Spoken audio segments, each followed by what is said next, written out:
I was born in Louisville, Kentucky, but I grew up all over the world, I guess you could say, because my dad was in the Army. So when I was I had my second birthday when we moved to Japan, and I lived there for 2 years. I had my fourth birthday when we moved to Virginia. And then my seventh birthday was in France. And we came back to the United States, and I had my 10th birthday. I grew up in Valley Station from the age of 10 to 18. Then I came to joined the Ursuline Sisters after graduating from high school. I went to Angela Marissi High School, which is out in the Shively area. Was in the Shively area. It is now Holy Cross High School. Joined with the boys' high school of Bishop David to become Holy Cross. It was established by the Ursuline Sisters. I was in the third graduating class from Angela Marissi. So I go back a ways as far as the alumni is concerned with Angela Marissi, but it was the newest of our schools. Ursuline Academy would have been the oldest that we operated, and then Sacred Heart Academy, and then Angela Marissi was the third one that we had here in Louisville.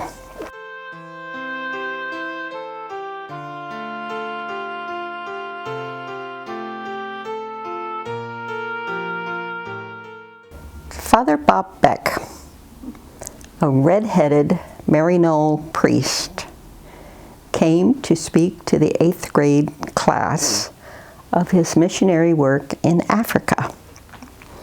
And I was just spellbound by this man, and that my goal from the 8th grade was to become a sister doctor and go to Africa. Okay, so I was looking into that. I thought, okay, if I want to become a doctor, I need to check out hospital work. Be around some sick people, see how that goes. So I volunteered as a candy striper between my sophomore and junior year at Angela Marissi High School. I put in my hours, and at the end of that time, I said, "Doctor's not in the plan. Becoming a doctor won't work." So, but the sister part did. I did want to help people, to serve people. And so when it came to when I was a senior, February of my senior year, I made a retreat. There were probably about 10 of us from Angela Marissi that went down to the Passionist Sisters in Owensboro. Probably it was a weekend, I can't remember all that, but I just really felt, yeah, but not to the cloister. It was like, no, this is too much quiet.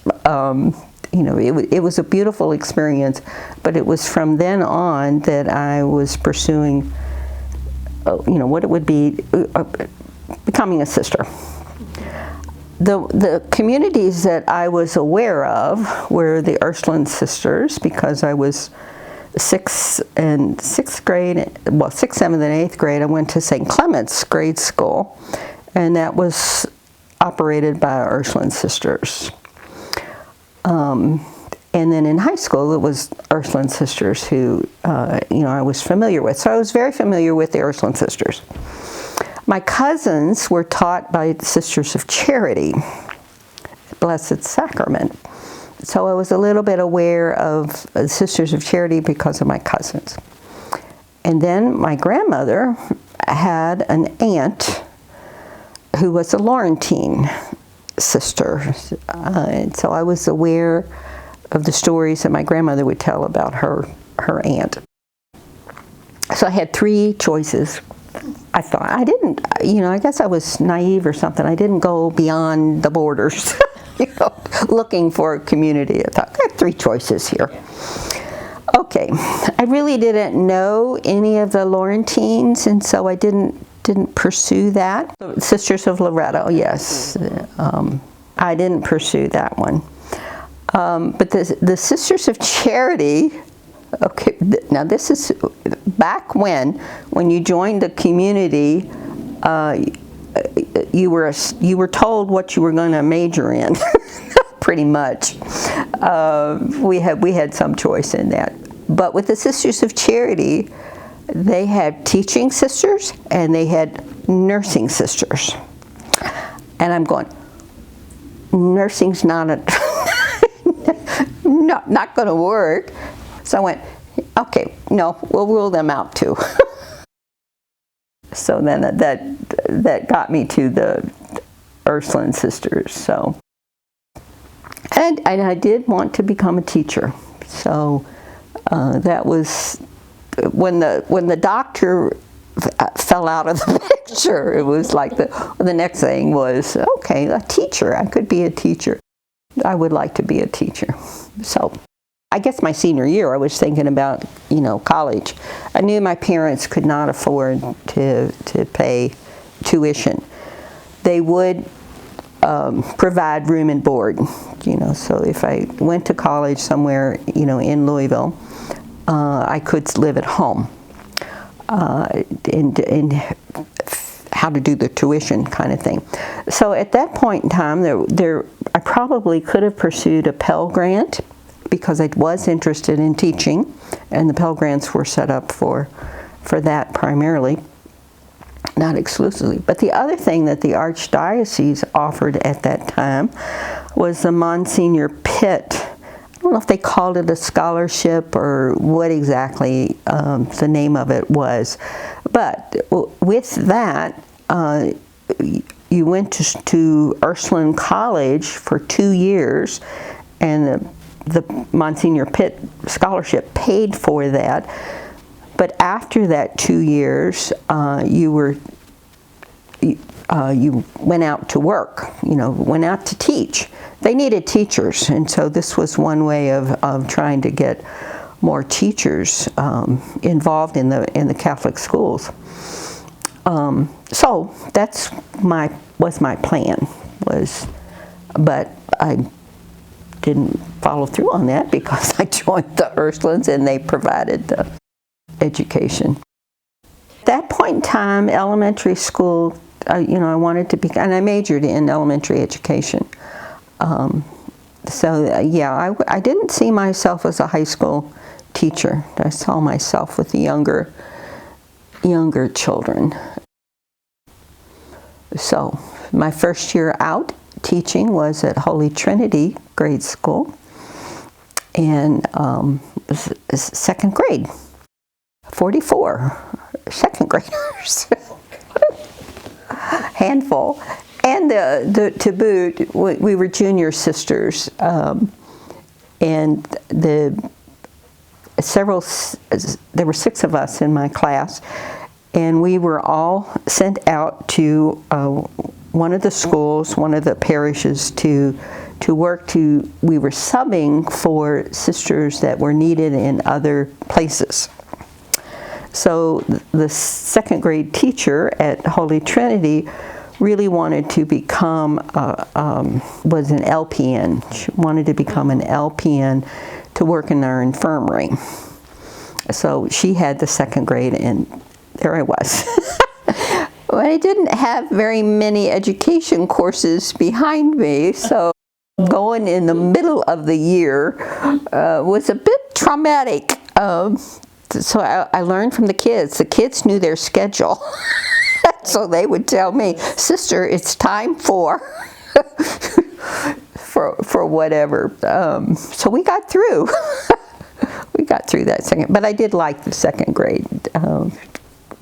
Got them ready for First Communion, and that was there was my 44, Mrs. Kissel's 45 kids, Plus, we had the children in the religious education program who all made their first communion on the same day. Oh my, 100 kids, over 100 kids making their first communion. But it was a pleasure on getting them ready for their first communion. So I enjoyed that. I joined the community in '64, so the Vatican Council happened, and our community experienced a lot of the changes that happened with religion, like the habit in '68. I had that, we had come out of I wasn't in the habit per se when I was at Holy Trinity. I was in a modified habit. But after that, we went in January, and then after that semester, they pulled us back to finish college. You have a postulant, which now we would call a candidate. We were postulants for a year. And then first year novitiate. Our community required 2 years of novitiate. So the first year was a canonical year, which meant we could not take classes, secular classes. We could take theology classes at Ursuline. And then our second year, as a novice, we could resume attending, the regular college classes that we needed to have. And then you took vows, and you took temporary vows. You made promises to the community for 2 years. Okay, and then at the end of 2 years, you could renew them or leave. So they also, because prior to Vatican II, you needed to be in temporary vows for 5 years before you could take permanent vows, perpetual vows. But one of the changes that happened as a result of Vatican II is you only had to have temporary vows for 3 years instead of 5 years. So when it came time to renew my vows after 2 years, I renewed them for 1 year. So that 3-year period, we were called junior sisters. And then we were no longer junior sisters after we had final vows. So all of that time at Holy Trinity, that one semester, I was a junior sister. Went back to Bellarmine and was able to finish college.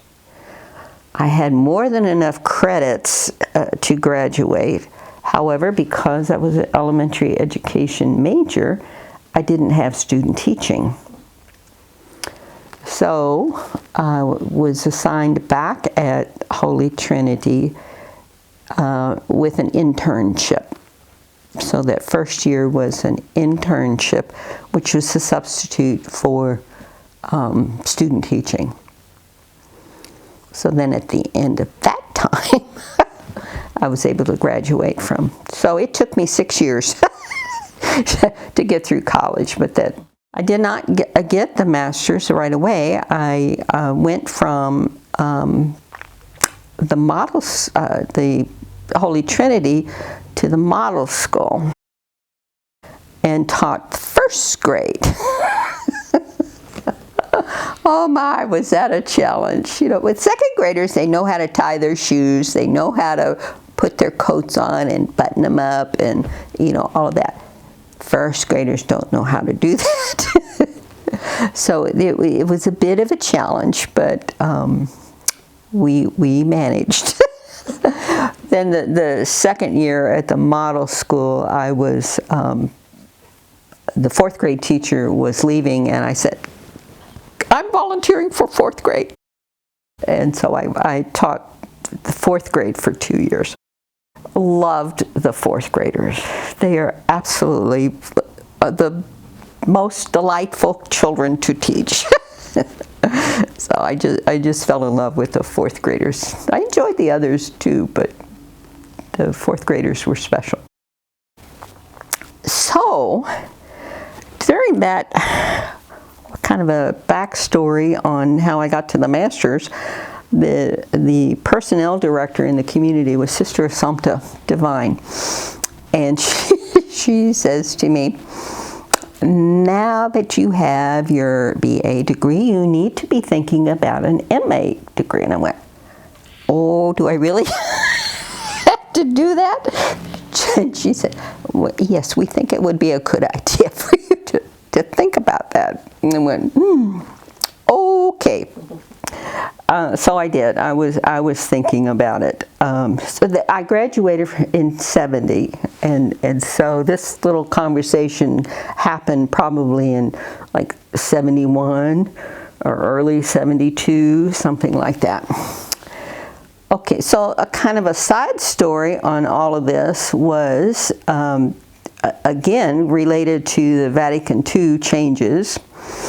When I was at Holy Trinity, we could go home for home visits, and we could visit with our families like on a Sunday afternoon. Prior to that, families had to come to us on visiting Sunday, and we were not permitted to go home. But with the changes happened, we could. However, we couldn't go by ourselves. We had to have a companion sister.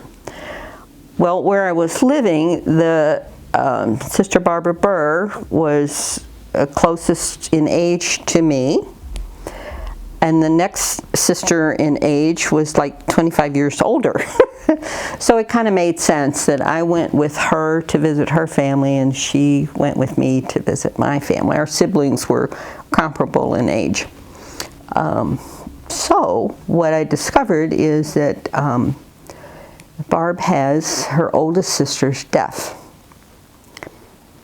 And I was intrigued by this. Assumpta was saying, you need to think about more education. And the more I talked with the family, they were not completely satisfied that the advice that they were given concerning this deaf daughter, no sign language, in her education, oral. The professionals were saying she needs to be oral, no sign language.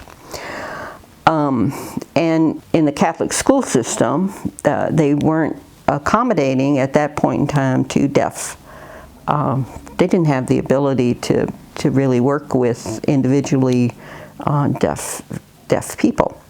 So she went to public school. All the other 5 girls, went to Catholic parochial schools. And they were like, they kind of regretted, that. So in talking to them, it was like, well, okay, and am I thinking, something's wrong with this picture. Why isn't the church accommodating deaf people? So in the conversations with Sister Assumpta, one of the things that I had thought about was I didn't want a master's in education in general, because at that point in time there were lots of lay people who were wanting into the Catholic school system. And I'm going, sisters should be doing something different on attending to a need that is not happening. So I was thinking on maybe becoming like a reading specialist, a specialized master's in education that would veer to children who had trouble reading. But then this family, with this deaf, that one just really, was intriguing to me. And then this deaf daughter, who was older than Barb, and I never met her. During high school, she had learned sign language. Her friends, she learned to sign from her friends and whatnot. So she was very comfortable with her deaf friends and communicating via sign language. Okay, so the wedding, I was thinking, well, okay, sign language was all over the place. There were 3 priests who took up parts of the liturgy, and they all were beautiful signers. I just fell in love with sign language. It's a fantastic language. And also backing up, I think that because we lived in Japan, when I came back from Japan, I spoke Japanese. When we came back from France, I spoke French. So I had that exposure to different languages before I was 9 years old, which is a primary good time to learn, different languages. The brain just adapts to it really well.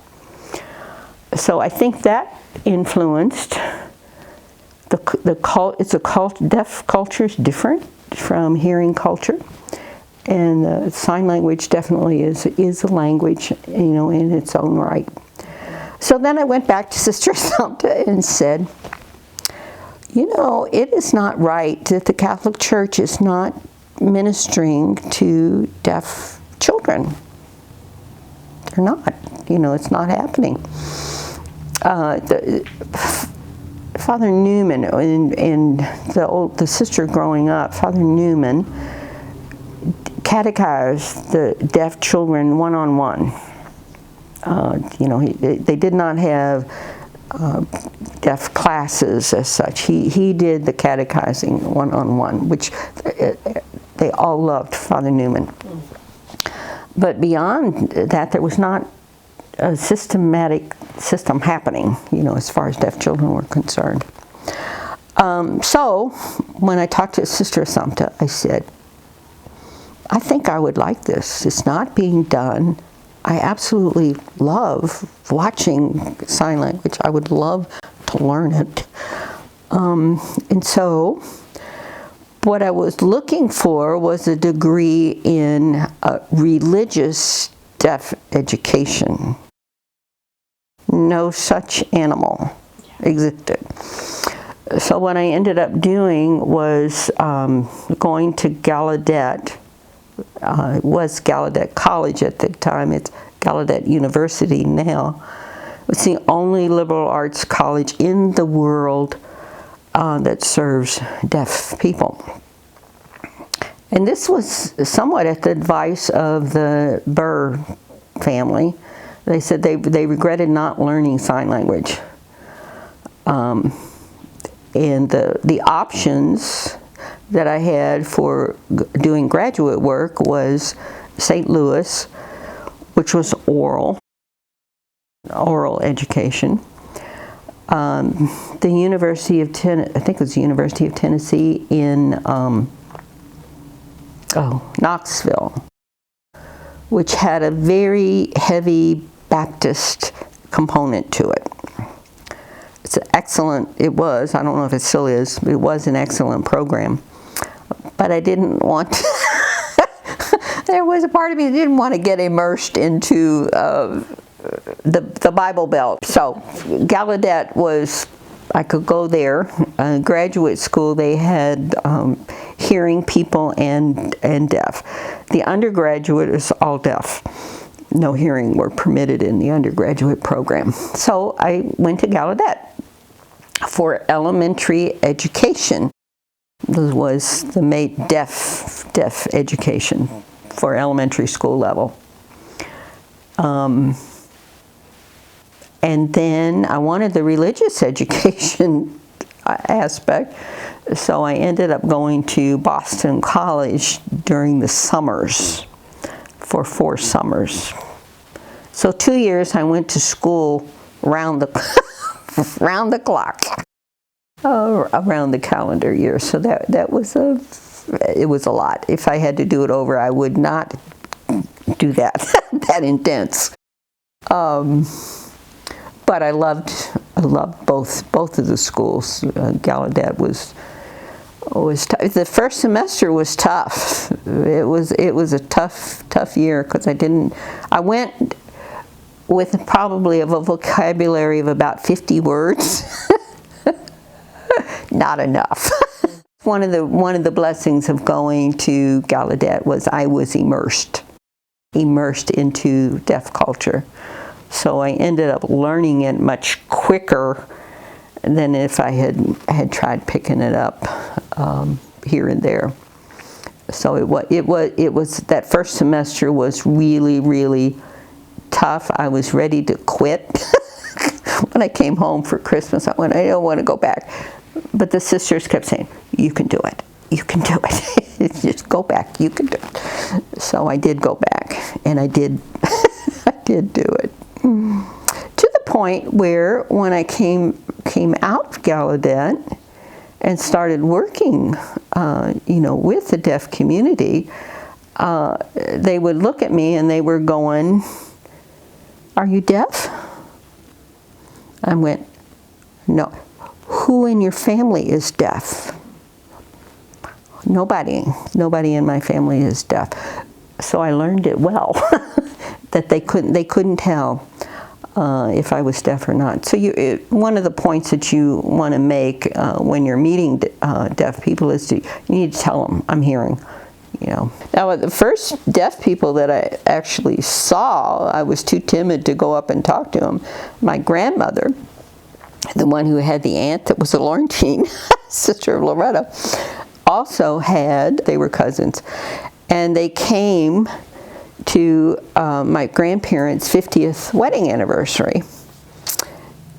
6 of them. There were 9 in the family and 6 were deaf.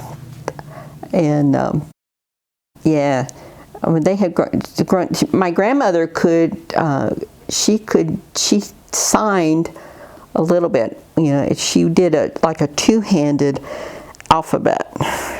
What I learned was a 1-hand, but in communicating with her cousins and that, she learned enough to be able to talk to them.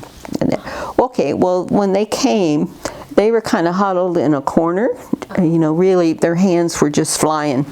And I was intrigued in watching this, conversation happening, and it was like, oh my goodness. But like I said, I was too shy to go up, and I was a freshman in high school, so it was too much for me to go up to introduce myself, and so later on, when I started working with the deaf here in Louisville, 2 of those sisters were elderly, and I ended up being minister, to them. So they knew that I was their cousin. They had figured that out, that yes, I was their cousin. So that was kind of fun.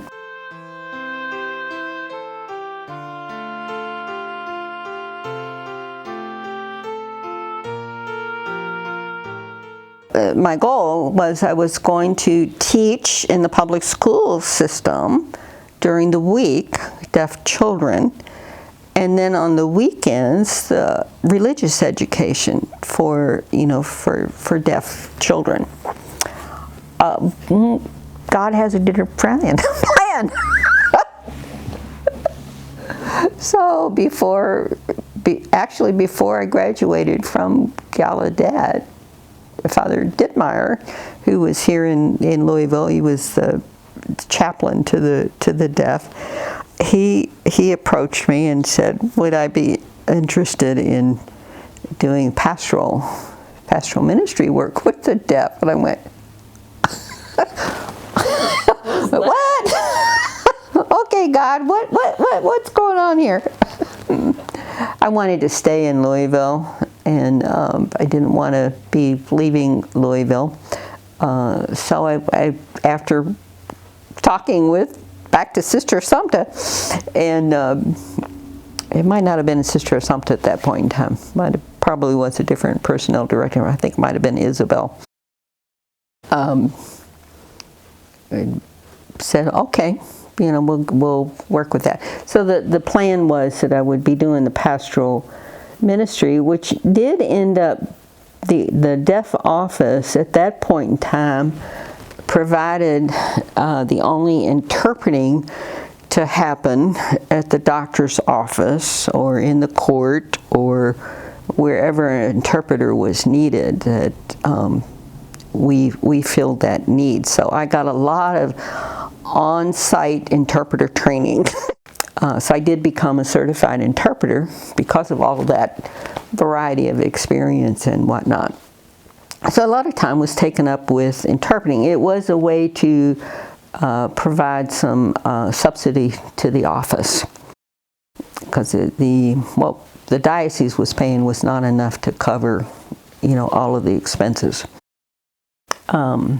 So I did that, but I was also working with deaf children, on catechizing them for getting them ready for First Communion. And one of the boys is now, that I got him ready for his First Communion, and he now is a dad, and his son, I got him ready for, okay, little gap here. I worked with the deaf here in Louisville for 5 years, and then I left. I went to Toledo. When I came back to Louisville, when I was selected on the council, 2008, here is Buzzy with his son, Apollo, who's needing to be catechized for First Communion. So, got him ready, for First Communion, or helped in the process of getting him ready for First Communion. And then just a couple of years ago, interpreted for his going through the process of being confirmed. So, it's a family. I mean, when I went to Toledo, one of the things that I was very tired of trying to do the secular interpreting and the church work. So I wanted one or the other, not both at the same time. And with Toledo, there was a Jesuit priest who left the priesthood rather quickly, was wanting, somebody to come. And so I went, and I was the director of the Office for the Deaf and the Blind, and both deaf and blind. So it was a little bit split, but my primary emphasis was, with the deaf. The priest had set up that I think six areas in the diocese, 6 different locations where deaf people were, and so he would go to one of those places on a Saturday evening and have Mass, do some Bible study or some religious education, prior to the Mass. But they would have Mass, and then they would have a potluck dinner afterwards. So there were 5 or 6 places. So on a Saturday night, I never knew where I was going to be. I could be. And actually, the first day I was in the office, it was on a Monday, and I get this call from Joan, who was in Tiffin, Ohio, which was one of the other places, and she says, "Are you coming tonight?" And I went, "Am I coming tonight for what?" "To teach sign language." I went, "Okay, where is Tiffin, Ohio?" This is my first day in the office, and okay, here I am. Well, he had set up a sign language class in Tiffin, Ohio, and they needed a teacher. So here I get, well, give me directions on how to get there, and I'll see about coming. So I did. So that ended up being a very nice community. It was a husband and a wife who were, he was a surgeon, and they had 6 kids, and the youngest one was deaf.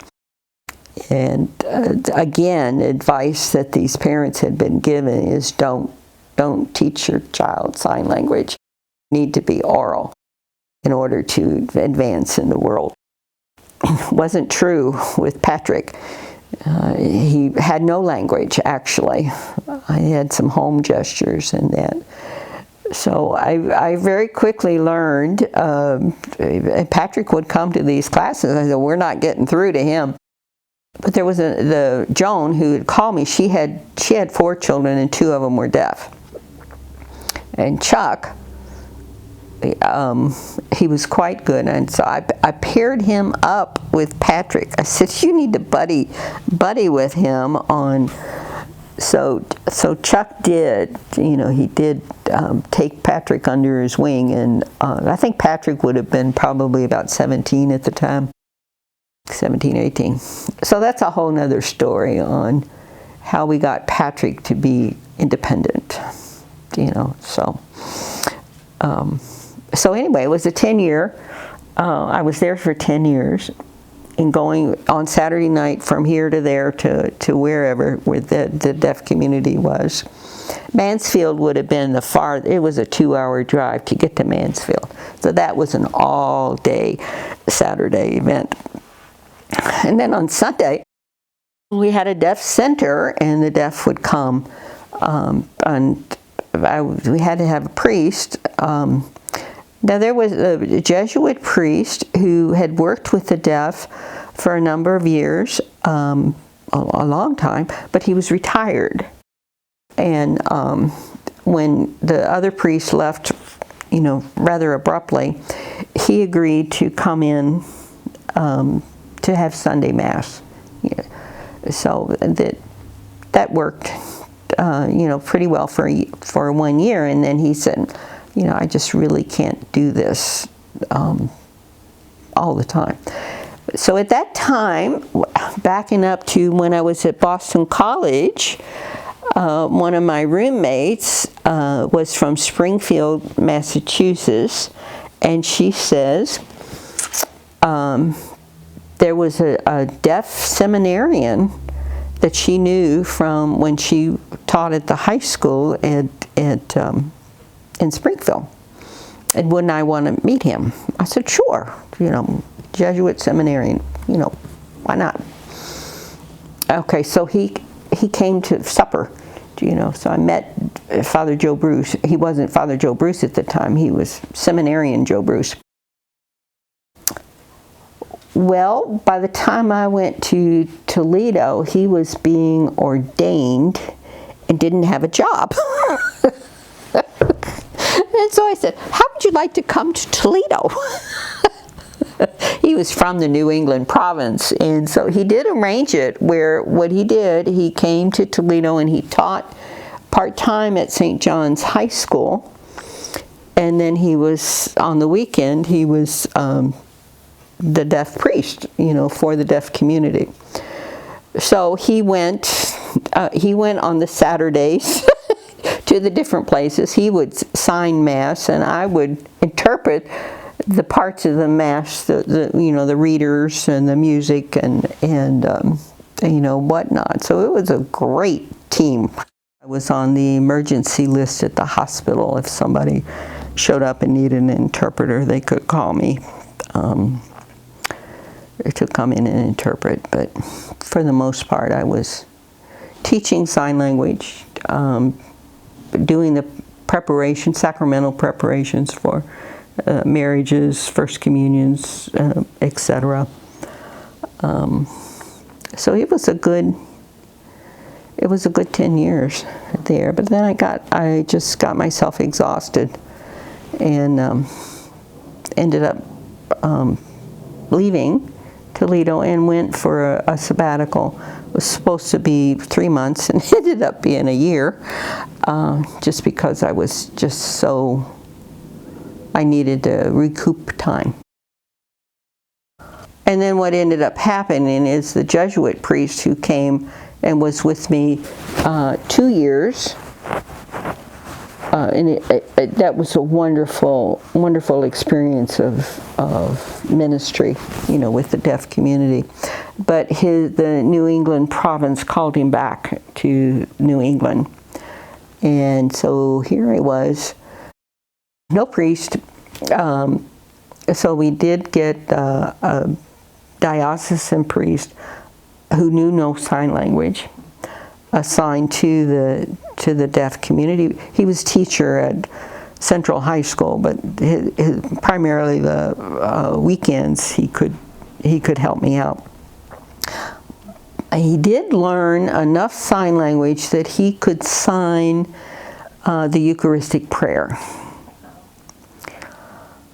But the other parts of the Mass needed to be interpreted, for the deaf community and for him, too. But it was a fairly good, it wasn't perfect, but it was a fairly good relationship there. Okay, but then I was out a year recuperating. I went away to Erie. It actually was Girard, Pennsylvania, to a place that was called Ecclesia Center. Here again, God acts in a mysterious way. I had requested to go to California for a 3-month sabbatical. And the only time I was ever told in the community, no, you cannot do that, was I could not go to California for this sabbatical. No, they weren't denying the sabbatical, but they were denying going there. I don't know, I still don't know exactly why, but that's all right. So here I am back at square one, looking for places to go for a sabbatical. So I picked up the NCR, and they had advertisements for places, to go. And there were 3 places. Ecclesia Center was listed there. I went, yeah, this sounds like I could use this. So they had like a group therapy, and then individual therapy, and spiritual direction, and it just seemed like it was a residential setting. I think they had a capacity for about 12 people. I don't think we were ever at capacity. We were running around like 10 people, 9, 8, 10 people, something like that. So I went for, thinking I was going to be there for 3 months. And president of the community and another one came up to visit me. And in the process of them, checking on me, and how am I doing, I'm going, this 3 months isn't long enough. It's not, I need more time. So they saw the condition I was in and said, stay for however long it takes.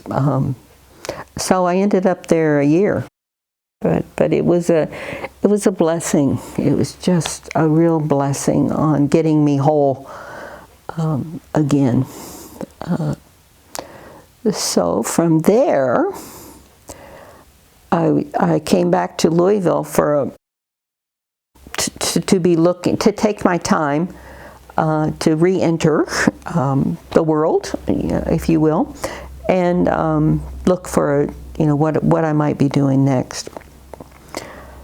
So from that position, I ended up. There were 3 positions that were open across the country. Obviously, work with the deaf in the church is not there's not a whole lot of options with that.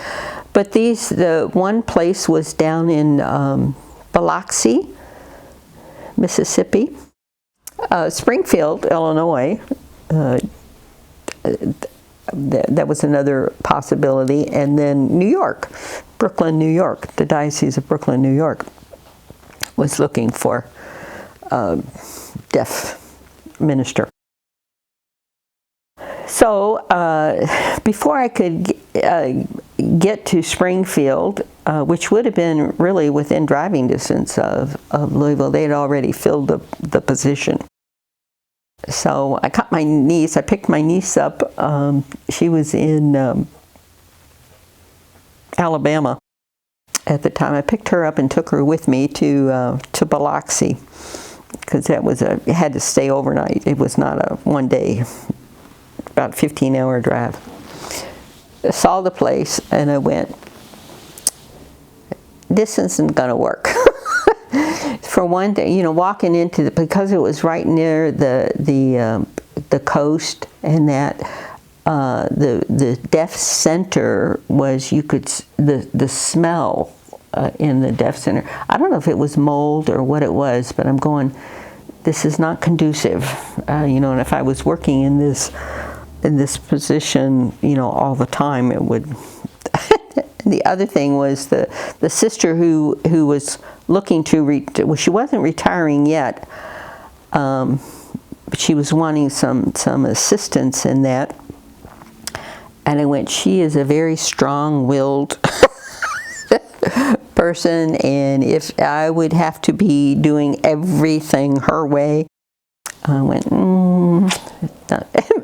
I didn't say anything out loud to my niece, but on the way back to taking her home, she said, "What are you thinking of?" I said, "What do you think?" And she said, "I don't think it's going to work for you." So I took the job in New York. Now there's a funny story there too. I was there interviewing. I was there about a week, I think, seeing different things and talking to the different people. It was through Catholic Charities, not necessarily through the diocese, but it was through Catholic Charities. So I was there, and either right before I was there or right after I was there was another Sister Rita who was also interviewing for the job. And when I got back home, and I let them know, yeah, I would be willing to, you know, to do that, to go to New York and do that. So Sister Bernadette was my boss, and she informed the staff that Sister Rita, gave them my name, Sister Rita Wigginton would be coming, and they said, "Which Rita was that, the tall one or the short one?" She said, "The short one," and they went, I was in New York, so I had the Brooklyn Diocese included Brooklyn and Queens. I did have a car, which was a good thing to have a car, because if there were meetings that were set up, I really couldn't have any more than 2 meetings a day. And one had to be in the morning, and the other one in the afternoon, because of the travel to get from, you know, one place to the other. If I didn't have a car, I really could only do one meeting a day, because trying to get there via the trains, buses or trains, would require a lot of time consuming. But here again, I was in charge of deaf services, you know, for there. So it involved the pastoral piece on, and also like coordinating interpreters. There were 3 churches in the diocese that provided interpreted liturgies. 2 of them were in Brooklyn, and 1 was in Queens. Fascinating story about the cathedral in St. James Cathedral in Brooklyn. Bernadette, who when she was a younger sister, she worked with mentally challenged people, and did learn some sign language because of talking to nonverbal mentally challenged. They could perceive sign language. She said that she thought that the cathedral, you know, the mother church of the diocese, should have interpreted liturgies available. And so she initiated interpreted masses at the cathedral, and there were no deaf people. It was kind of that Field of Dreams, build it and they will come. Provide the interpreter, they will come. And what ended up happening is this gentleman who had gone to St. Joseph's School for the Deaf, which is in Queens. No, it wasn't. It was in the Bronx. He had 8th grade Catholic. But then when he left St. Joseph's School for the Deaf, he didn't, church, it wasn't important to him, or he couldn't, there was no interpreted masses, for whatever reason. But for some reason, he stopped by the cathedral for this mass. He was shocked because the priest was looking at him. It's the last time he had been to mass. The priest was facing the wall, pre-Vatican. And so here's the priest, standing up front and center, and there was an interpreter. So he got fascinated with the interpreter, and he started coming on a regular basis, and started inviting his friends. His wife, who was not Catholic, started coming with him. She became Catholic. And by the time I got to Brooklyn, there were probably about 10 deaf people there attending this interpreted liturgy. So it was like, oh my gosh, build it and they will come, kind of thing. So St. James was one of them. Mary Mother of God. Mary Mother of God Parish was within walking distance of where I was living. And that deaf community, there were probably 30 to 40 on any given Sunday. And then St. Sebastian's in Queens, probably there were maybe about 20 people came. So I had the job of interpreting myself and or coordinating who the Sunday interpreters would be. So that became a big job. Some other people that were going to St. James who wanted to become Catholic, so we had an RCIA program. So here I am. They came to the office, which was at the Catholic Charities. They came there to have the RCIA preparation, and there was a woman who thought she was Catholic, but who had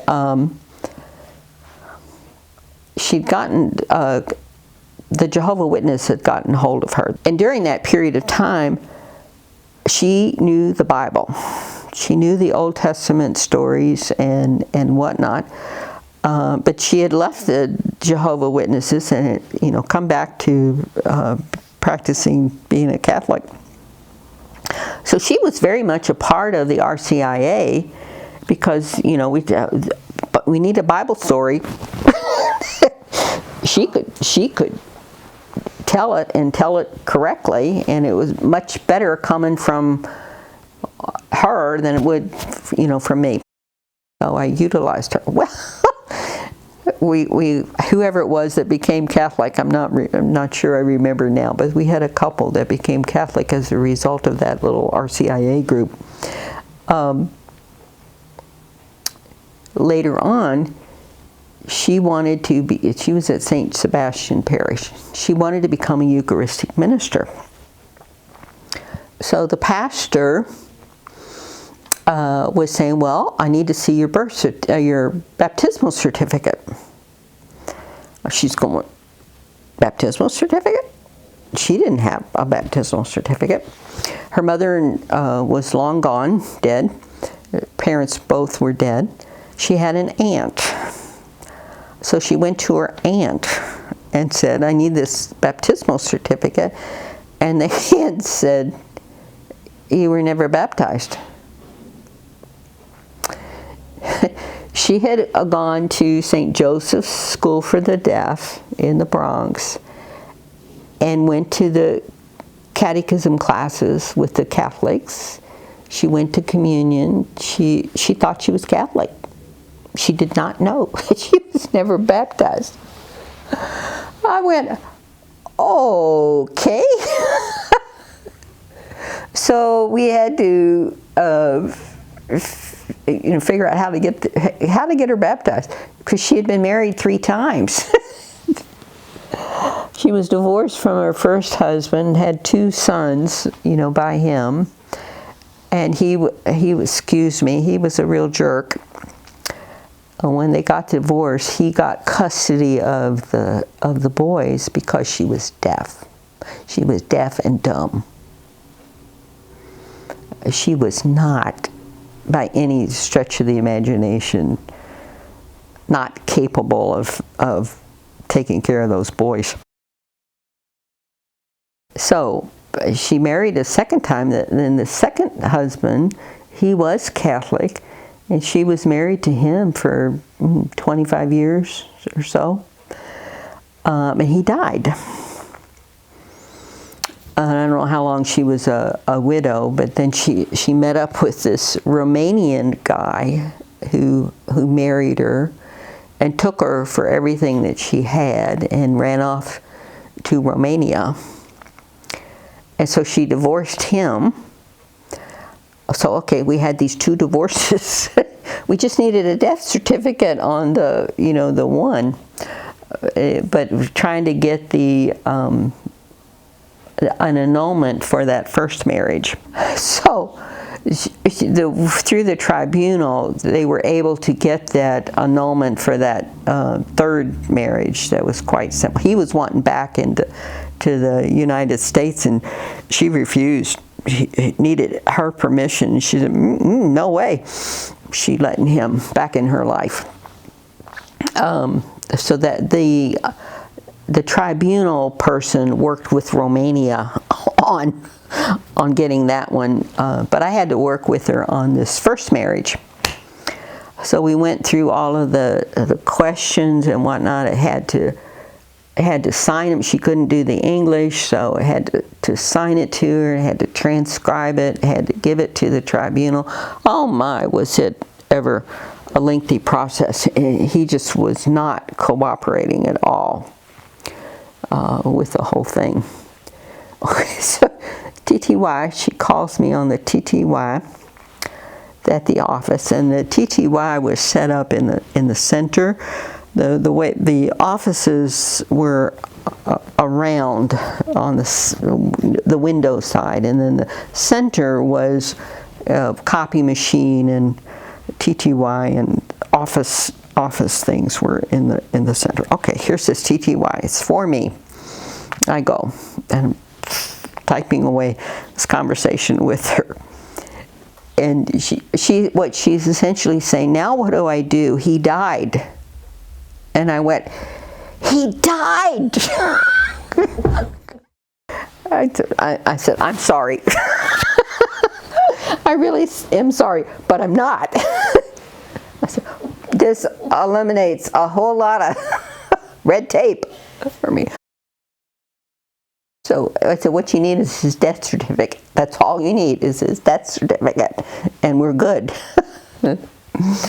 So it took a while to get all of that, but she did become Catholic. She was officially a Catholic.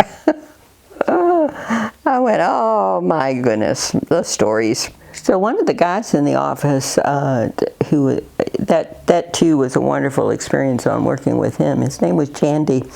He was from the Philippines, and he had gone to Gallaudet and get his master's in counseling. It's more of educational counseling. And he was one of those church interpreters, for me. He worked at the counseling center. What the work that Catholic Charities does is working with social outreach and whatnot. So he was the deaf person with that, but he was under me. But he was a great assistant as far as religious education, was concerned, and the adult religious education. So we made a good team. He was there with me 2 years, and then he went back to Gallaudet. No, he went back to the Philippines for a while. Yes, he went back to the Philippines. And then I was in New York for 4 years, the mid-90s. And the fourth year that I was there, he asked me to come to for a month to do missionary work, with the deaf Catholics and whatnot. So I went, okay, we're going back to the 8th grade doing this missionary work. Here I am, missionary in the Philippines for a whole month. I went, but first I was kind of like, oh, how am I going to communicate with him? I sure don't know Philippine Sign Language. And he said, oh, you'd be surprised how much you know. I said, really? He said, yeah. I said, the American Sign Language came to the Philippines in the 60s when Peace Corps. There were Peace Corps volunteers from Gallaudet that went to the Philippines, and they brought American Sign Language, with them. So he said by now, probably 80% of Philippine Sign Language is really based on American Sign Language.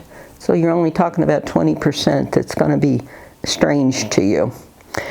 And that would have been like finger spelling. Like any proper names would not have a sign, would be finger spelled, and I wouldn't have a clue as to what they were spelling. And then some other, the proper names that do have a sign that I wouldn't recognize because we don't have that in the United States. But, when I went, well, this is amazing on how well I could communicate with the deaf. We get stuck every now and then, but for the most part, you were in the ballpark as to what they were saying. But that was a real experience on what we would call a third world country, and what we had to do to get to them. There were the modes of transportation was to walk. They had what they called tricycles, which was somebody pedaling and you're in the back being hauled around. A jeepney was actually what it was the World War II, when the American soldiers left. They left the jeeps.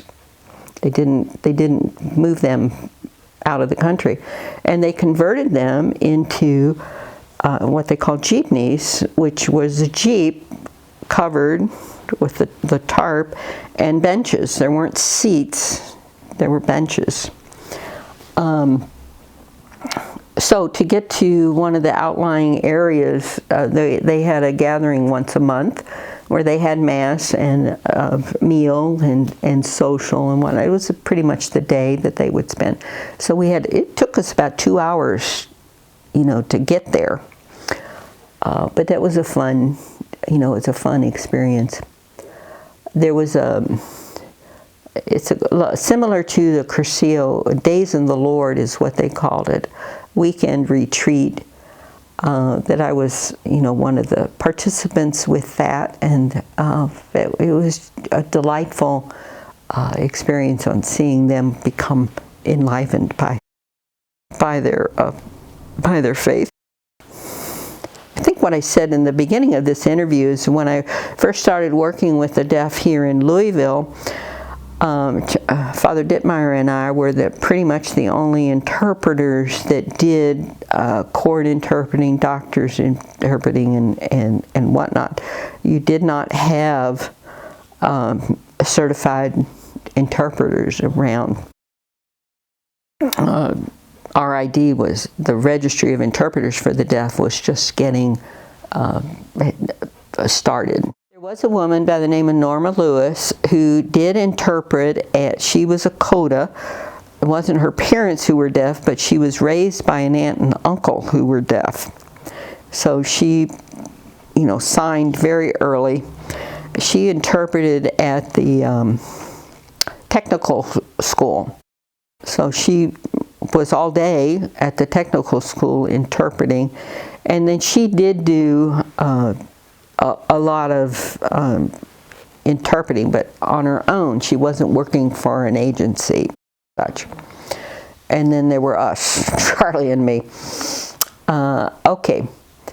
it was later, actually in the 70s that RID was getting established, and there was more training programs happening where people could become interpreters, certified interpreters and whatnot. Okay, so that would have been in the late 70s, that experience. So in the 90s, the mid-90s is when I was in the Philippines.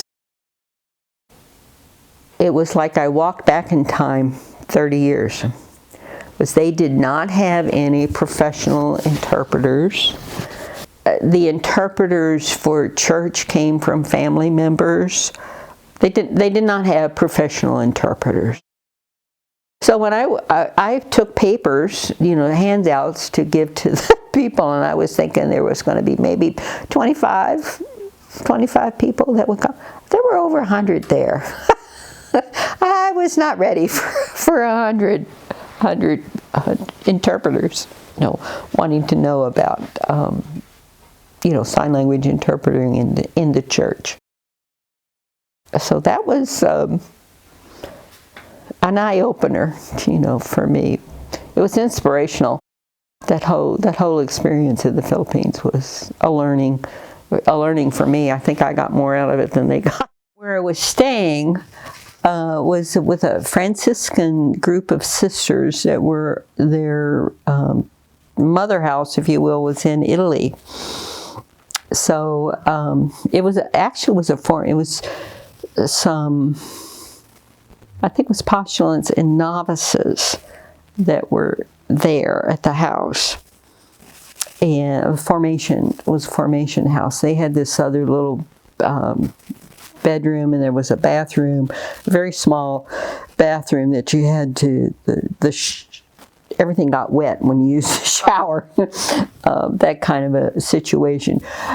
But I went back 30 years in time because there was, when I flew in, I arrived at midnight, something like that.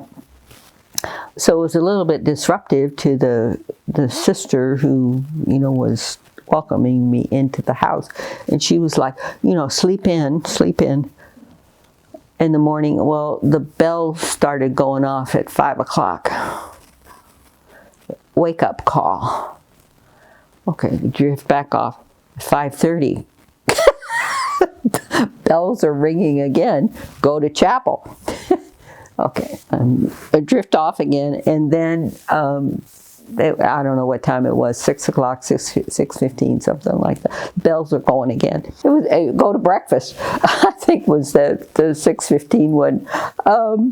But we did that when I was, in formation myself. It was pre-Vatican, so you had the wake-up call. I think our wake-up call was maybe like 5:30, and get up and get moving. So, no sleeping in, but I was told I could sleep in. So, they were lovely. They were very hospitable. They were wanting to practice their English. So that was, the women that they had there, the women in formation, came from all over the Philippines. And Tagalog is the national language. However, the different regions had different dialects. And so these women in formation were coming from all different kinds of dialects.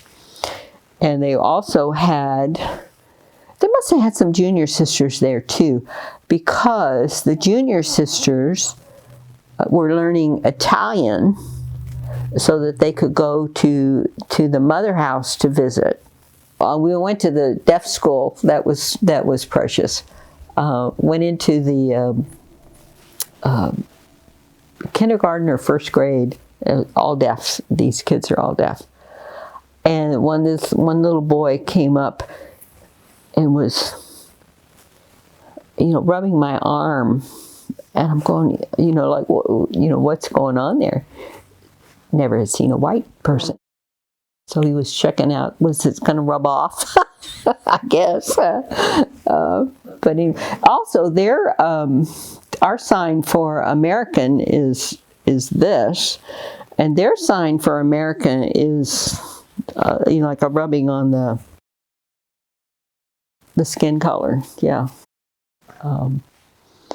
So that was a precious time. And I was rather tall over in the Philippines.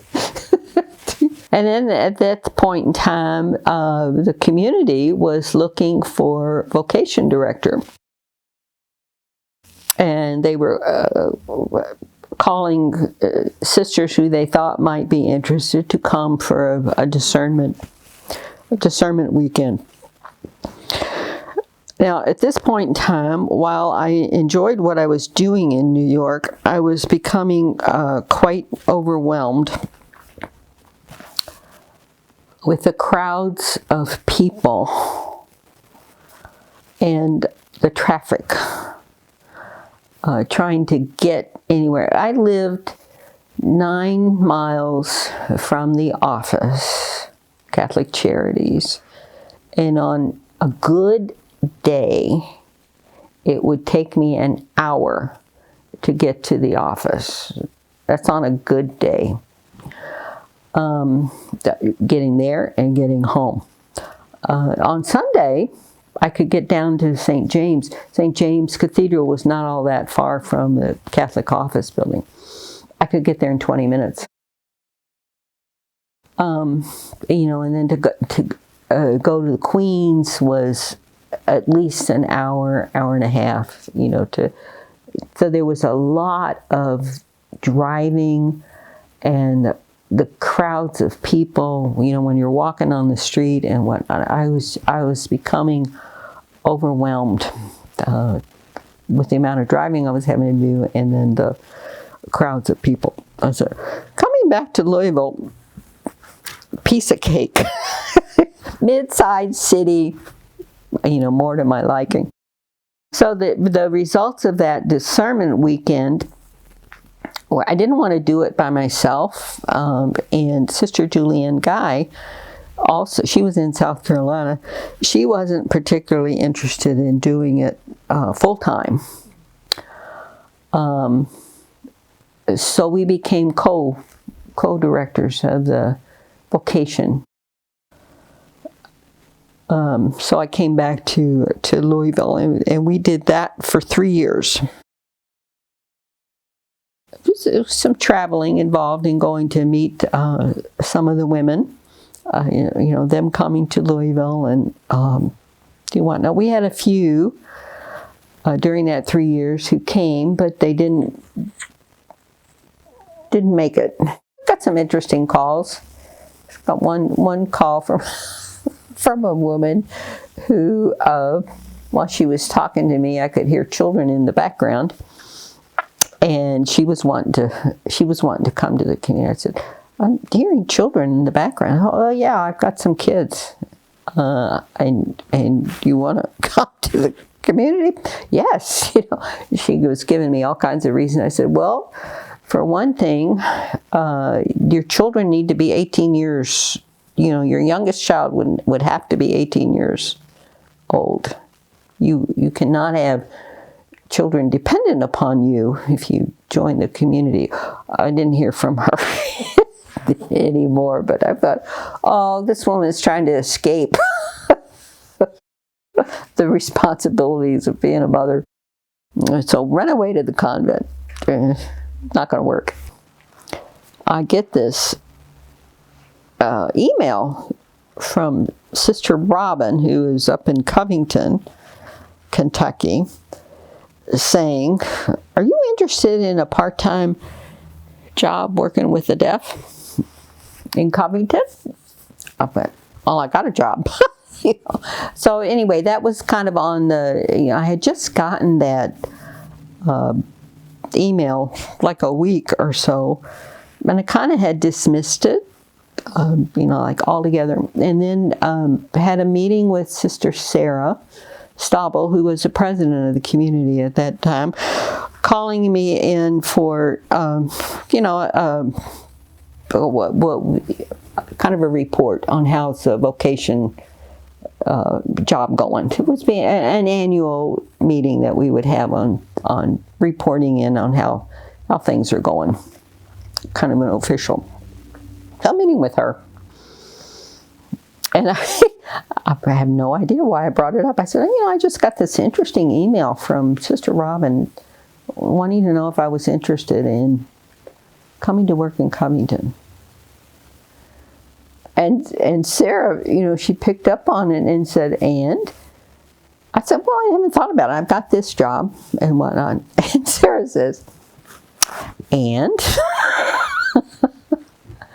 Maybe you need to think about that. Because you're bringing it up. I have no idea why. It was just that I just recently got this email, kind of a thing. And she's a wise woman. And she kind of knew that there was a reason why it came up and that you need to pursue that more. So I did. And I went, you know what? I am missing. I was still doing some volunteer work with the deaf, but I was missing the deaf ministry a lot more, the full-time situation. So I went up over, talked to Robin and said, yeah, I would be interested in looking into it. These job interviews. This one takes me back to the job interview I had in Toledo. Going by the seat of your pants, kind of a thing. In Toledo, when I went up, I met with the bishop. It was Bishop Hoffman, for this job interview. Bishop Hoffman, and there were 4 deaf people who was on they had their board, if you will, for the deaf. There was somebody else from the Chancery was there, and there was no interpreter. And so I was being asked these questions, by the hearing people, and I had to interpret for the deaf people so they knew what the question was. The deaf people would be asking a question, and I had to voice interpret to the hearing people. I was exhausted by the time I got finished with that interview. But I got offered the job on the spot. The deaf were like, if she can do that. Well, when I went to Covington, Robin was going to be there for the interview. I can't remember who all was present. I think there were some deaf people there. Otherwise, I wouldn't need the interpreter. There were some deaf people. And whoever from the diocese was hearing, it wasn't the bishop this time, but whoever the diocesan person was, I think it might have been the chancellor, was there. So Robin is there to kind of introduce me, and then she leaves.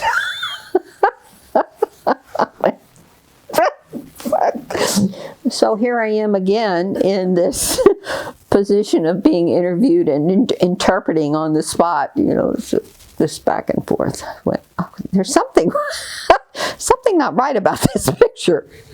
But anyway, I don't think they offered me the job right on the spot, but I did get offered the job.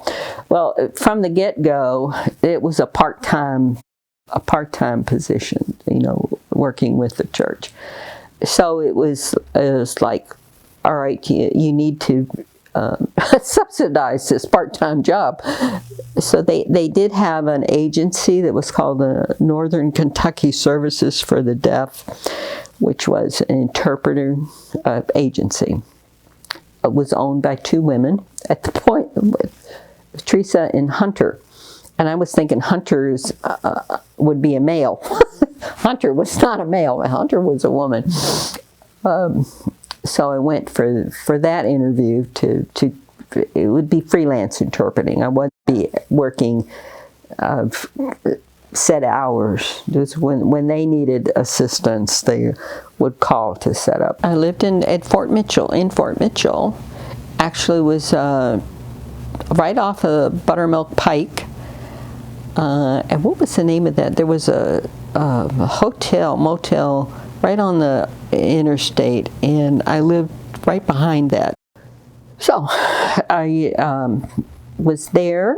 I moved there in 2000, summer of 2000, and Bishop Munch was a bishop. He was a delightful guy. He was transferred to Baton Rouge after a year. I think it was a year. It might have been 2 years. And the new guy who came in, when he came to look at the Catholic Center where my office was, and he stopped at each of the office to see, meet us and to see who we were and whatnot. And when he left, I went, I don't have a good feeling about this. And sure enough, before the year was up, he closed all of the offices which served social justice. So I was going to be out that part-time job, except that the deaf kind of said, well, hey, I was 20 hours, like working with the deaf community.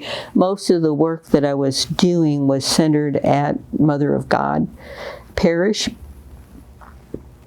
And like the meetings that we would have, they would be there. The interpreted Mass was pretty much there. And so kind of made the arrangement that Mother of God would pay for 8 hours a week. So then the last several years that I was in Covington, it was working for Mother of God Parish, and then the freelance interpreting. Well, I was limited with the Catholic thing on to 8-10 hours a week, but then the agency interpreting, wasn't.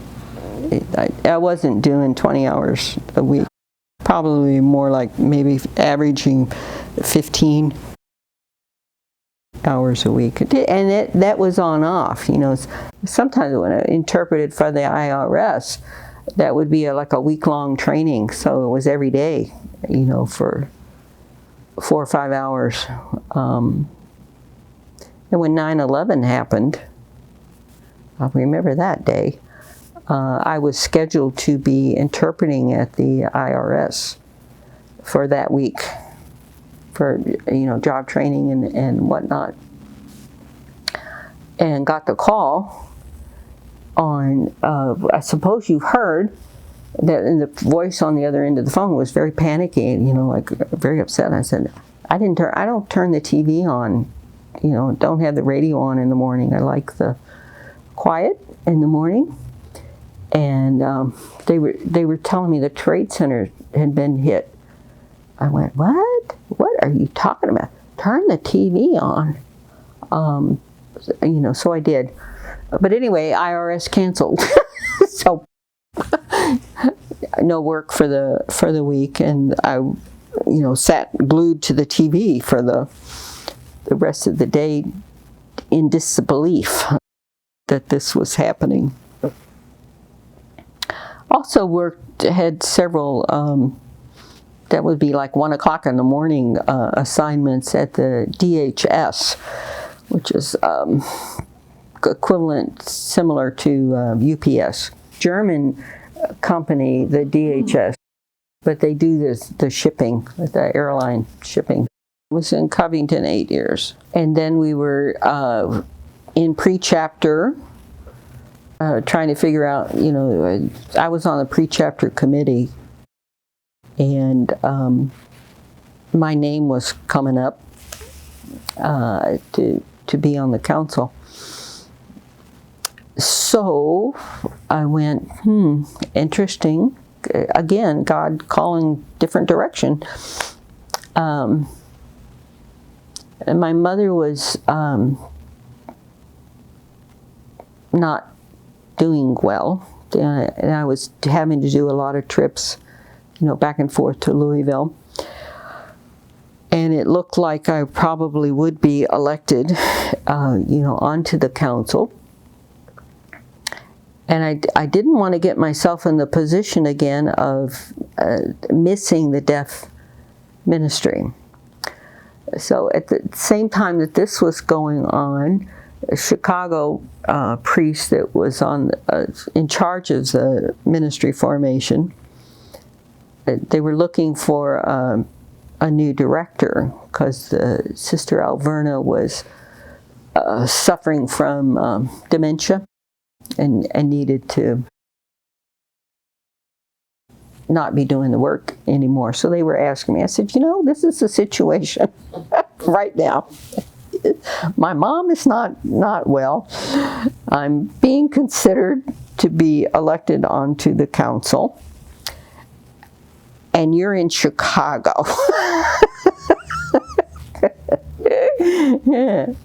Can't move to Chicago. I can't do that. And they're saying, well, it's not necessary to move to, it would be a part-time job,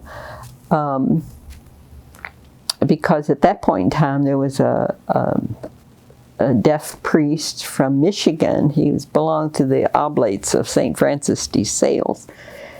And he was going to be working in Chicago with the deaf community, and he would be willing to do part-time the ministry formation, so I would be co-director, with him.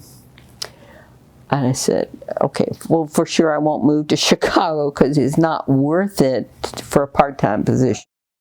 Financially, it just wouldn't work out to be doing that. So it was fine. You just need to come to Chicago 6 weekends a year, and then all the rest of it could be handled over the telephone, emails, and you don't need to be in Chicago to do these other things. Okay, so that. So when it came up for the election, the sister, one of the sisters said, "If you are elected on council, what about your deaf ministry?" I said, "Well, funny you should ask." There is this position. It would be a part-time position, and I really would like to stay connected, with the deaf community. So if I was on the council, it would be, part-time. So I got elected on the council, and so I moved to Louisville, and worked. It basically was like I wouldn't come to the office on Friday. That would be my deaf work day.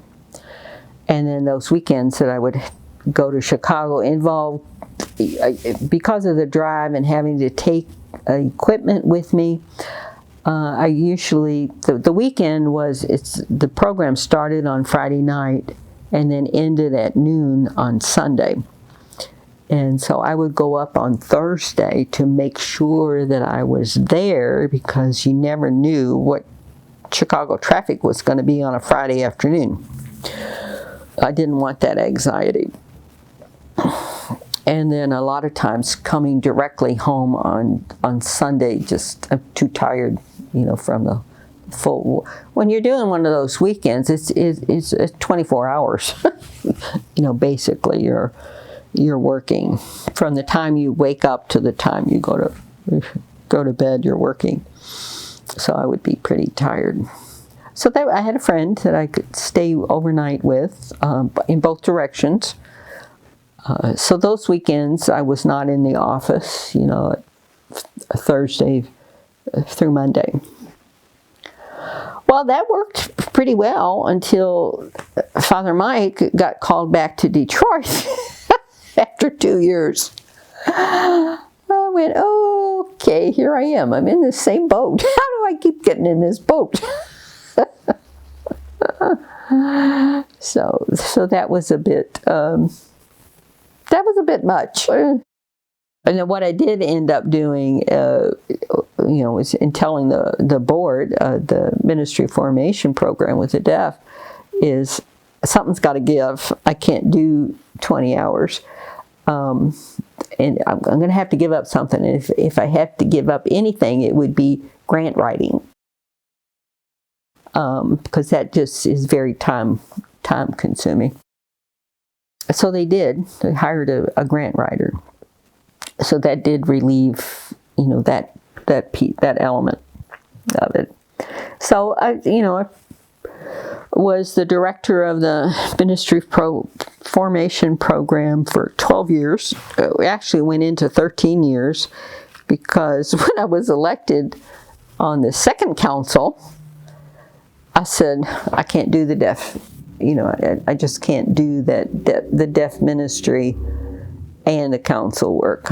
I'm 6 years older, and it's just not going to work. Well, it took that much time to get a new director. Well, one of the things too that ended up happening is that we thought we were going to have to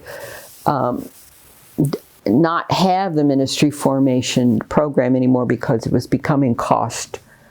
It couldn't finance it in that. So we needed to put it on hiatus and study how we could do it differently, to go online, rather than in person. Because that was the room and board, for the students, and the transportation for the teachers, and that was, it was becoming problematic. So we had to suspend it for a year while we did this study to see how it was going to go. Well, then that was all happening simultaneously with being on the new council. So COVID happened. So that interrupted the last class. Our last class had to be on Zoom, because of COVID. We couldn't meet in person, so we did do it. So we said, well, this might be doable in the long run. And in the course of the study, that's what was decided. Is instead of coming together 6 weekends a year, they would meet on Zoom for the weekend classes, but they would come together once a year for a retreat, kind of experience. I just thoroughly enjoyed working with the adults. They're the teacher in me. I was destined to be a teacher. Because of COVID, we didn't get elected until August and took over in September.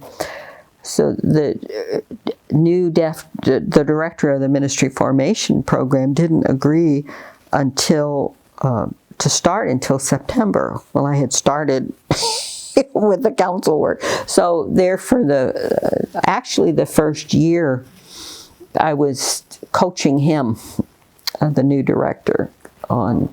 So I was having to do a lot still with the deaf ministry on closing down my part of it and helping him get established and get going. Officially, I was director, co-director for 12 years, and then it extended on another year with a very limited capacity, but still, I wasn't finished. And I still am. I'm one of their teachers now. For one, right now it's one. I said I would not do more than 2 courses a year, but so far it's only been 1 a year. One of the things when you were on the weekend and you were, from the time you got there to the time you left, you were working. But one of the things that I so enjoyed about it was watching the development of the people on, we came together to pray. There was faith sharing, prayers, and working with them on how to lead prayer. So exposing them to a variety of different ways of praying. It doesn't have to always be the rosary. It doesn't always have to be rote prayers. Be creative in doing centering prayer, prayer of the imagination, and exposing them to that. And taking, we did have, again, with Father Mike was there, we had a deaf priest, should have the liturgies with us. But the mass parts, the readers and the petitions and whatnot, they needed to learn how to do that when they go back home. So we had a training. So you watch the community grow. They grew as individuals, and they grew as how to work together, as a team of people. And I see that somewhat limited now, because we're actually, for a week, when we were there for a weekend, the instructional time was probably about 10 hours of instructional time. Then you had the prayer and these other things, even meals, sharing a meal together was a learning experience, for people. But now, when it's on Zoom, we have 10 hours of instructional time, and that's pretty much what it is instructional time. You don't have the time to be working with developing prayer. So there are some limitations. Sister Lynn Gerald, Martha Jacob, Ruth Ann Hounds, me, and Rita Dressman were on the first council that I was on. Apostolic visitation and the doctrinal investigation were the two biggies that we had to deal with. Actually, the first thing that we needed to deal with, the leadership before us had made the arrangements to close Marion home. And so we had to move them. We were commissioned to start moving them over to Sacred Heart Home. So that was the first year. That was a big time consumption. And then to decommission Marion Home, that was another major issue that we were dealing with community-wise. And then we also had the apostolic visitation. We were chosen as one of the communities to be visited. And then the doctrinal assessment, investigation, whatever, we were dealing with that too. So that was communities coming together. The Sisters of the United States united. The doctrinal assessment, we really didn't have a whole lot of it. We were just under investigation, and it was nerve-wracking. It was LCWR that was being investigated, if you will, which affected all of us, but not in the same way as the apostolic visitation did. The apostolic visitation, we had to prepare the sisters for the visit. We had to we set up interviews with people that our constituents, the people that we dealt with. Archbishop Kelly, who was retired by that time, he came to talk about us. What it sounded like was, you're not doing a good job, girls, and we need to ask you all these questions to make sure that you're being true to your vocation. That's my assessment of what it felt like. We were being criticized for not living up to who we said we were. Now, we were not alone. I think there probably were about 100 communities in the United States that were interviewed, had an actual sisters who were appointed by Rome to come to interview us. And there was all this paperwork, and the questions that they were asking were inappropriate.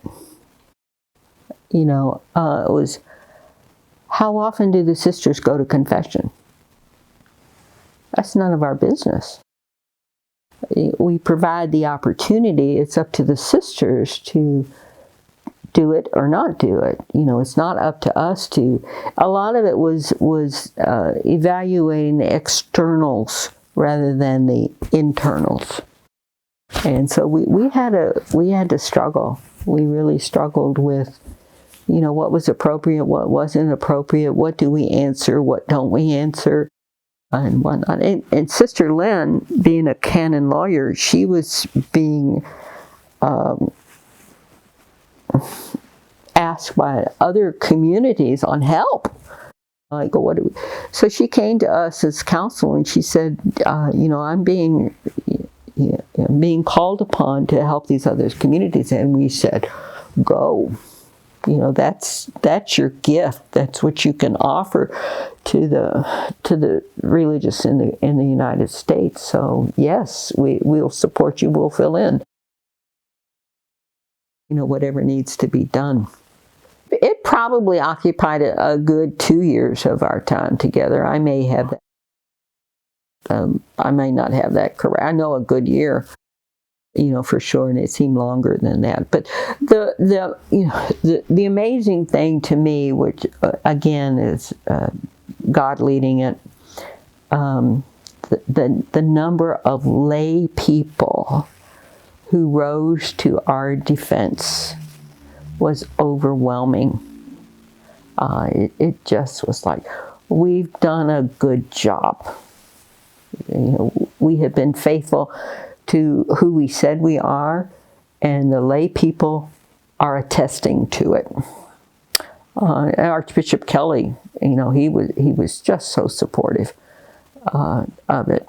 The leadership in LCWR had to deal with, they had to go to Rome and had to plead their cause, had to provide materials and whatnot. There was three bishops in the United States that they were the lead investigators, or if you will, on that. But the leadership of the LCWR had to go to Rome more than once, you know, to do it. That was more the leadership. That wouldn't have been the sisters in general.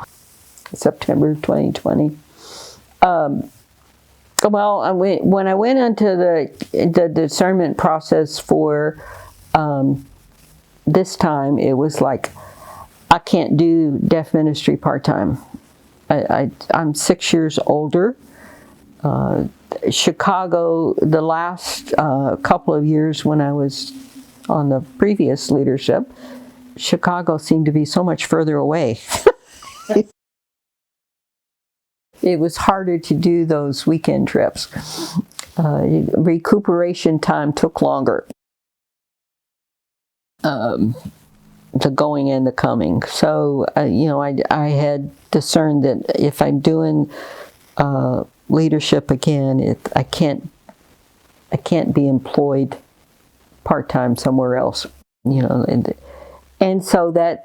And it was working out that the deaf ministry was needing to, the deaf formation program was needing to be reassessed, and how can we continue on differently. So it was a good timing, I guess. We haven't had the bigger church issues coming at us like we did with the doctrinal assessment and the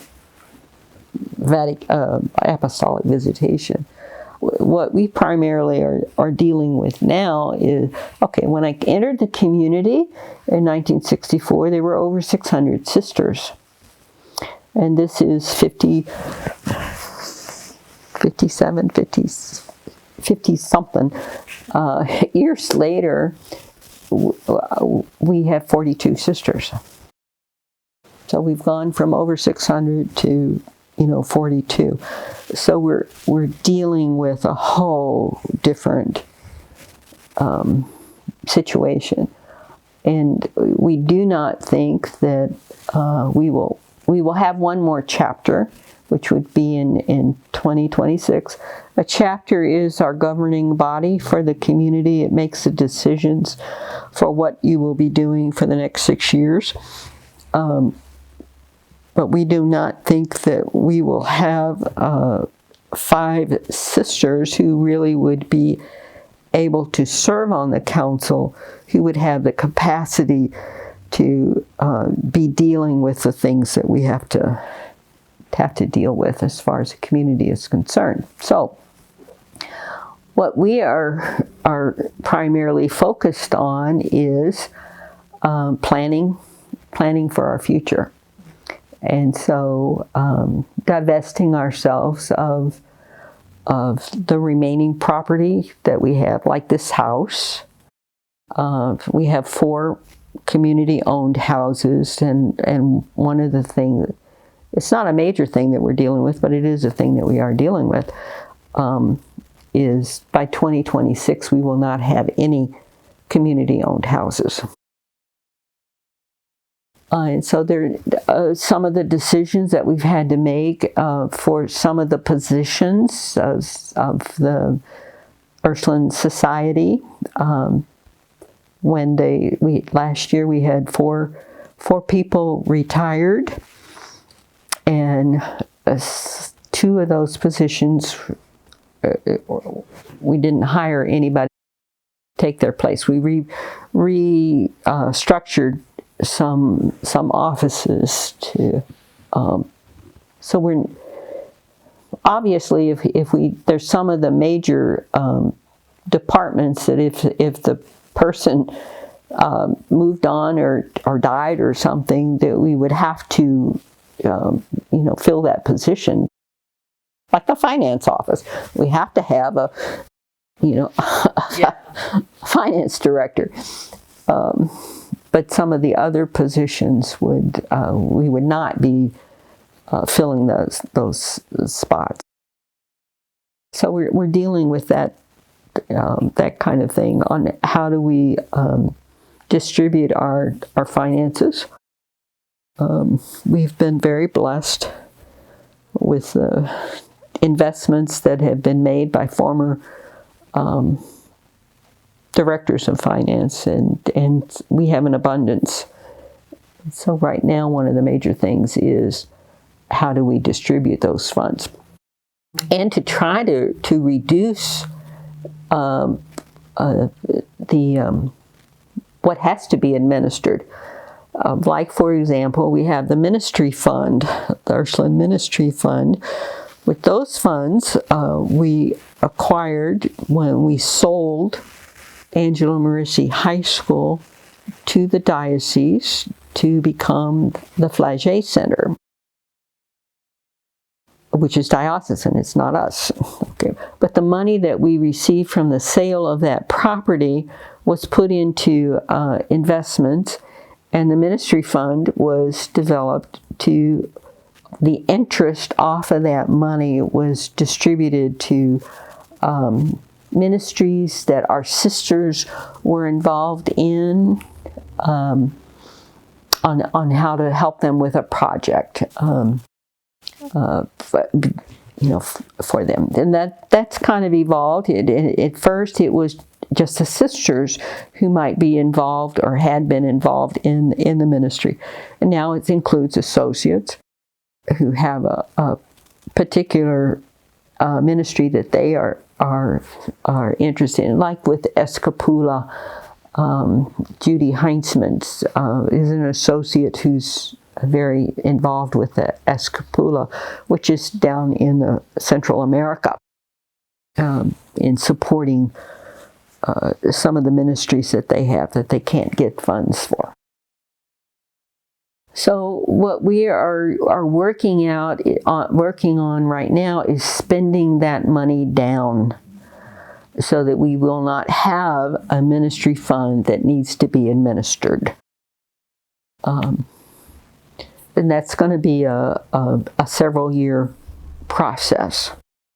Yeah, in February we had what we called a community stewardship meeting with the sisters, and it was like, this is what we're thinking, and we're sharing this with you, and we want your approval on this. And so that at that point in time, there were three issues that we were dealing with. See if I can come up with all three of them. One of them was, it is the distribution of the ministry fund itself, which we received those funds to put them into investments from the sale of Angelo Mercy High School. And formerly we were giving grants to different ministries, but it was from the interest off of that investment. And because we want to downsize and divest ourselves of administrative responsibilities, we were going to spend down the ministry fund over the next 5 years.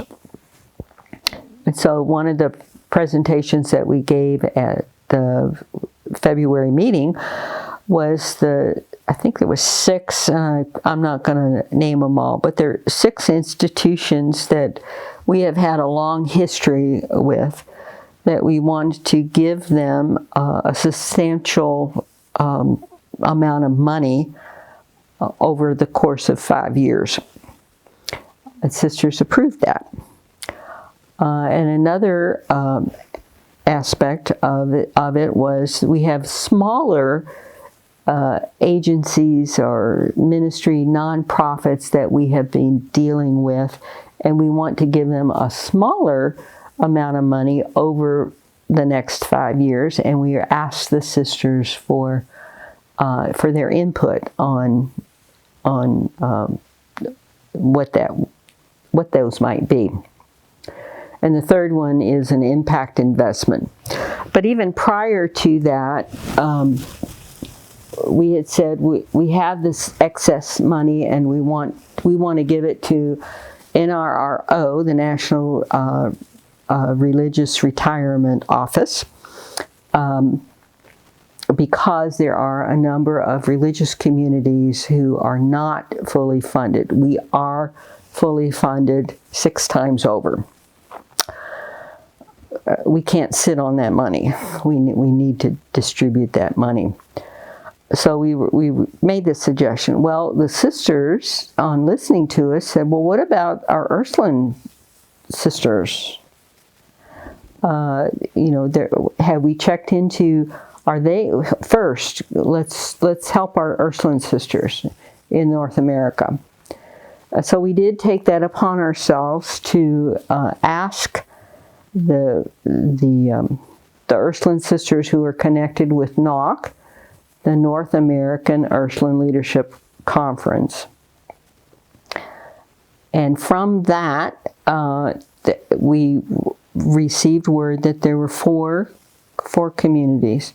3 communities are not fully funded, and 1 community is fully funded, but they didn't want to, they needed a van for transporting wheelchairs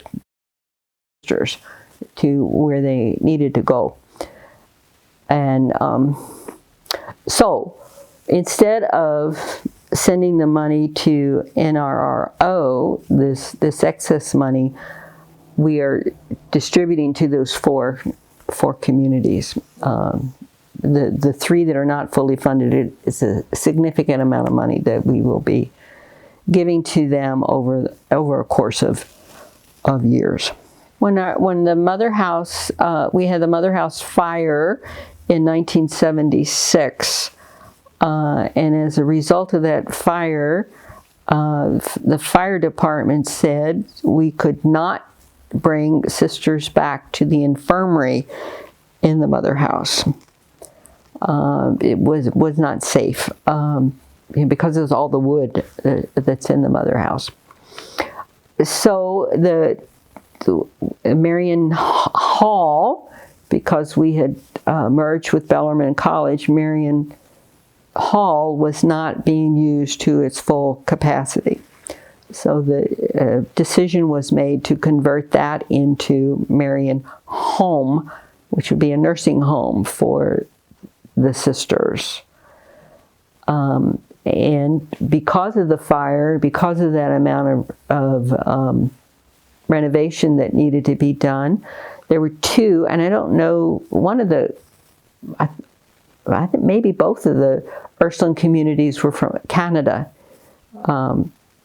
One was an outright donation, several $1,000s, not over $100,000.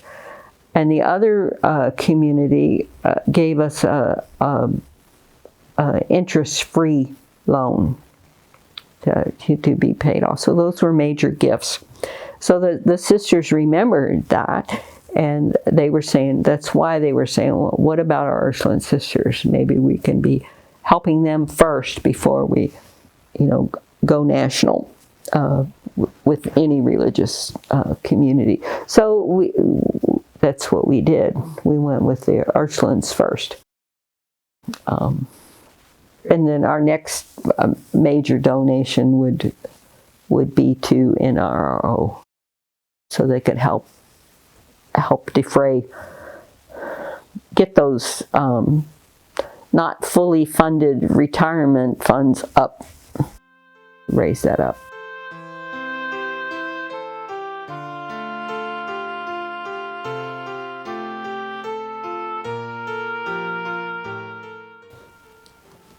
I think when I was the elementary school teacher, the last year that I taught at the model school was fourth grade, and that was my homeroom, if you will. I also taught third and fifth graders. They changed classes anyway. That year I had a student who was deaf, and a student who was legally blind. And it was like I felt so inadequate on being able to help them to their full potential. That was my personal feeling. So during that last year that I was teaching the fourth grade is when I was figuring out and would be going to Gallaudet in the fall after that year was over. So I was looking forward to becoming educated myself into how I could assist primarily the deaf. That was my focus at that point in time, in providing a service that was not being offered provided for the deaf. Going to Gallaudet was a humbling and an overwhelming, particularly the first semester, on how little I knew, and that learning and becoming competent in doing what I was. I had, I think in general, I didn't have a lot of confidence in what I could accomplish and could do, and that being with the deaf community, I learned so much from them that has helped me to develop confidence and competency in working with the deaf community, and that has been proven just over and over again on how much they impact me is when I see the need and try to fix it, if you will. I am able to, I've gained the confidence to be able to rise to the occasion, I guess would be one way of saying it. When I went to Toledo, I thought, there's no way that I could, I wasn't the director, there's no, this is really going to be a challenge to be a director of an office. Well, by doing it, you learn how to do it. So that I did. I was able to, and each year that the confidence would grow.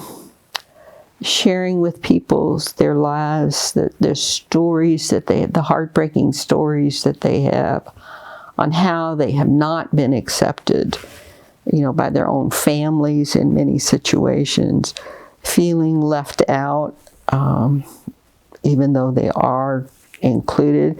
If you have a family gathering and you're relying on sign language, and people are sitting around the Thanksgiving table, and all the cross conversations that are happening, and nobody's filling the deaf person in as to what's going on, we'll tell you later. We'll tell you later, and that later, never happens. Just seeing that it breaks my heart. So trying to be a facilitator of communication, so that they are fully a member of their family, and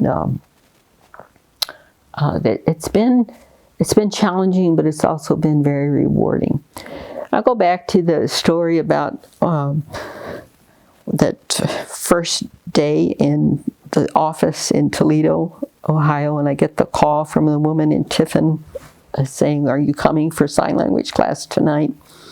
And Patrick was, I think he was 17 or 18 years old. He was there, deaf, but not having any language. He couldn't read. His English was non-existent. His signs were all made up.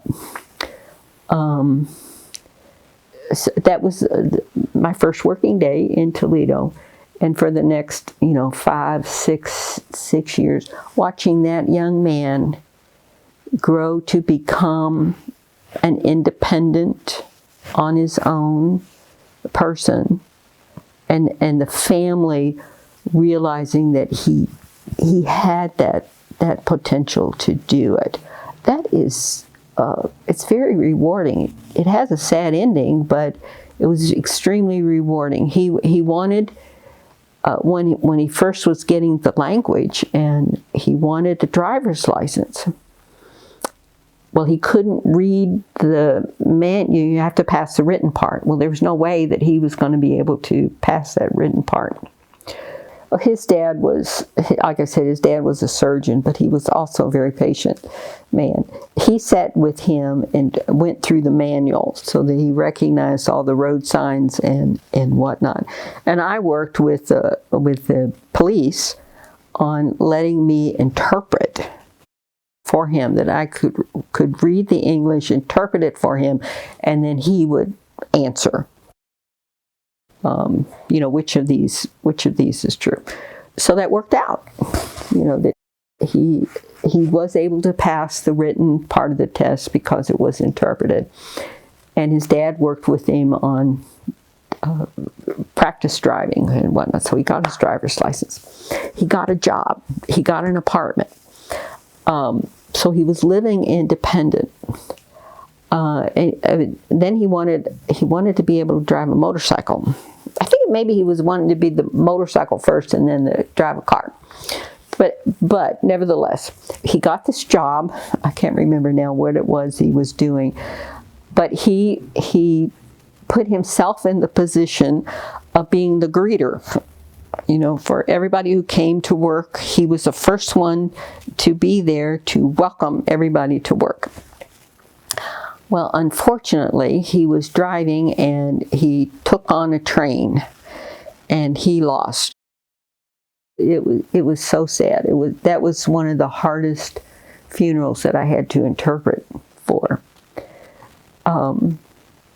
Because I don't know. I don't think there was a warning at the tracks, and he might have thought he could outrun the train. We don't know, what, but he did get run over by a train.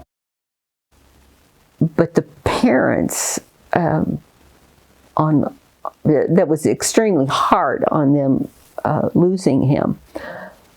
But the gratitude that they had for him reaching the potential, that he got so much further along in life than he would have if I hadn't been there. So those kinds of stories are just very impactful. I made a difference, with a lot of people. Even though that one had a sad ending, it was still extremely rewarding to see him progress.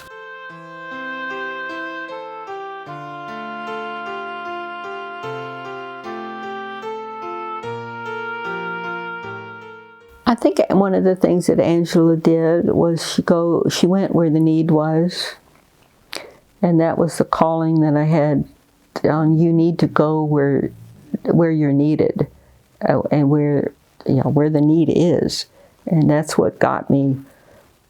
That's what got me into the deaf ministry part. I think I wanted to be a teacher. I wanted to. That was fourth grade dream. I wanted to be a teacher, own a horse, and live in a trailer. That's a 10-year-old's dream, Well, I lived in a trailer visiting Sister Jovita and went, oh, I'm so glad I didn't. I really would not have wanted to live in a trailer, own a trailer. A horse, that one never got done, but that's kind of one of the things I wish I had learned, how to ride a horse. And I had ridden a horse, but to really ride a horse, would have been a good thing to do.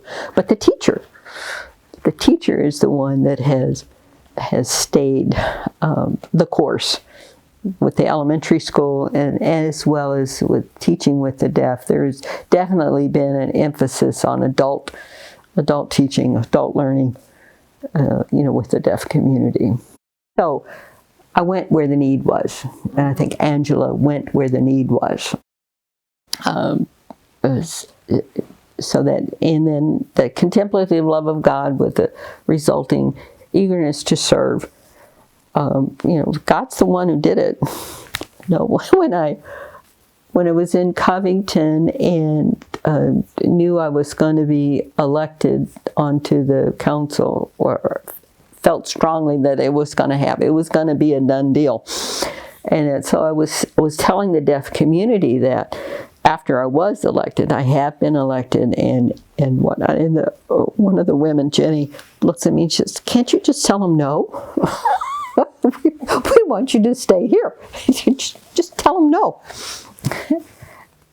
And I went, "No, I can't tell them no, because the community has given so much, and it's time for me to give back to the community, give back to the sisters." So I think that would also be very Angelan.